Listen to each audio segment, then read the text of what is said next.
No es Disney, es Disney. No es Nike, es Nike. No es tuya, es del combo. ¿El iPhone 12 Pro Max vale la pena hoy en día? Esa es una de las preguntas que más me hacen. Como también me preguntan mucho si me gustan los hombres, lo que no tendría nada de malo, no sé qué le pasa a este mundo, pero bueno, otro día hablamos de eso en mi canal secundario si quieren. De lo que sí vamos a hablar a continuación es de un dispositivo que lleva ya un tiempo en el mercado, pero que para muchos se está convirtiendo en una buena alternativa. ¿Pero realmente lo es? Bueno, a continuación te voy a contar la verdad. Porque mi nombre es Juan y esto es TP Resurrection. Arranquemos de una vez.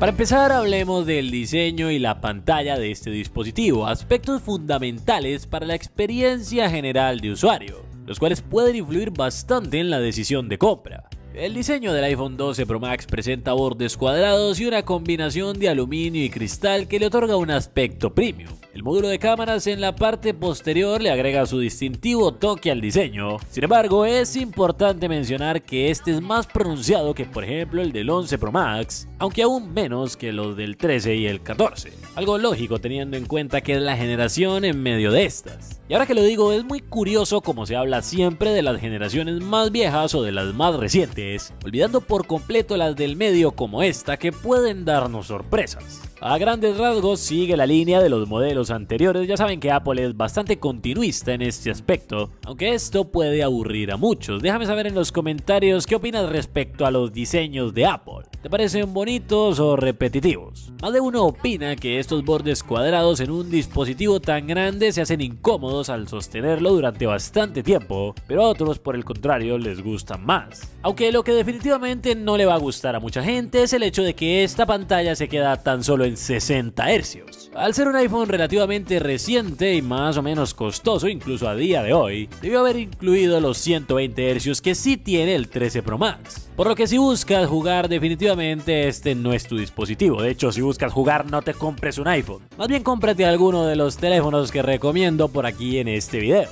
Ahora bien, esto puede resultar decepcionante incluso si no juegas, como también lo puede ser el notch ubicado en la parte superior de la pantalla, un aspecto muy controvertido, pues aunque aloja los componentes necesarios para el sistema Face ID, su tamaño en esta generación sigue siendo aún considerable y podría afectar la inmersión en el contenido. Además, a medida que las marcas Android lo han venido reduciendo o directamente eliminando, Apple parece haberse quedado atrás, muy atrás. Hasta hace poco fue que hicieron un pequeño cambio con la isla dinámica, aunque tampoco hay una gran diferencia como ya expliqué en el video donde compré el 14 Pro. En cuanto a resistencia al agua, aunque cuenta con certificación, la exposición es algo que debemos evitar, pues Apple no ofrece garantía en caso de que tu iPhone se malogre por esto. Ahora bien, por el lado del rendimiento contamos con el chip A14 Bionic, que en su momento fue un logro tecnológico impresionante. Sin embargo, al compararlo con las últimas ofertas de la competencia, es inevitable notar que ha sido superado por los avances en los procesadores actuales. Aún con esto, el dispositivo sigue siendo capaz de ejecutar aplicaciones y juegos con fluidez, a un nivel que a día de hoy es bastante correcto. En cuanto al software, todavía le quedan años de actualizaciones, y tras estas más años en cuanto a soporte de aplicaciones. La autonomía de la batería es un aspecto crítico en cualquier dispositivo móvil. Aquí contamos con 3867 mAh, que si están en una buena condición pueden darnos una duración decente, pero conforme esta empieza a bajar también lo hace el tiempo que dura la carga. Y pues considerando la edad del dispositivo, la degradación no es algo que debería sorprender a nadie. En esta generación se implementó por primera vez el 5G, y es algo a considerar sobre todo si estás eligiendo entre este y el 11 Pro Max que se quedó en el 4G. Aunque se vean similares, tienen bastantes diferencias. Déjenme saber en los comentarios si les gustaría ver una comparativa de ambos.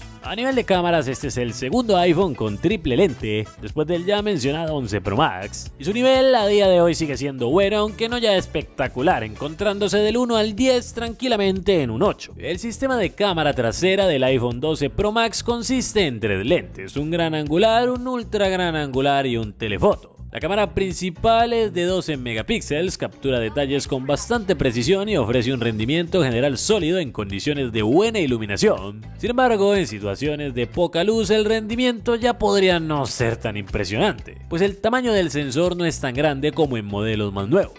y esto aplica para sus 3 lentes, pero especialmente para el ultra gran angular y el telefoto. Y hablando de este último, una limitación importante se encuentra justamente allí. Tenemos solo 2,5 aumentos, lo que a día de hoy se hace bastante poco. Si bien sus cámaras siguen siendo competentes, sobre todo si se compara con algunos equipos que suelen costar más o menos esto mismo y no ofrecen rendimiento tan decente en este apartado, por solo un poco más hay opciones mejores incluso en la misma marca si lo que buscas es esto. Llegados a este punto, te daré 3 razones para comprarlo y 3 para no comprarlo. En primer lugar, podríamos hablar de su diseño, pues a pesar de ser de 2020, el diseño cuadrado y los materiales premium hacen que a día de hoy se siga viendo de manera vigente y elegante. En segundo lugar está el tema del rendimiento, que es confiable por el chipset A14 Bionic y las 6 GB de RAM. Aparte hay que tener en cuenta la optimización y también la longevidad de iOS. La calidad de la cámara también podría ser un punto a favor, teniendo en cuenta que, como dije, esta se puede clasificar en un 8 del 1 al 10, y sobre todo si vienes de otro dispositivo con peor cámara vas a notar muchísimo el cambio. Eso sí, si vienes de uno con mejores cámaras, definitivamente, pues bueno, todo lo contrario. Y hablando de lo contrario, ahora veremos 3 razones para no comprarlo, y lo primero es que obviamente hay opciones más nuevas.